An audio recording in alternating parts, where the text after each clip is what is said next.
Okay, so we're back again, and as I said, I've just taken off the front bumper and it comes off relatively easy. There's just two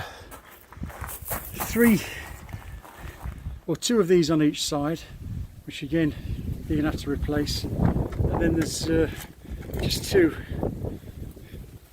one of these, sorry, on each side. So disconnect take the lights out, and your things were screwing into here, so it's relatively easy to get at it, and then the whole thing just comes straight off. Okay, so you can see there's a bit of rust here as well, so I'll have to get a bit of stuff on that. And I can see that the front bumper has also had a repair to it. So now we've got all this off here. It doesn't really make life much easier, I've got to be honest. Apart from I've got to be able to unscrew the air conditioning system off here, which is unfortunately this top one. Don't be fooled and think it's the bottom one. The bottom one is not the air conditioning.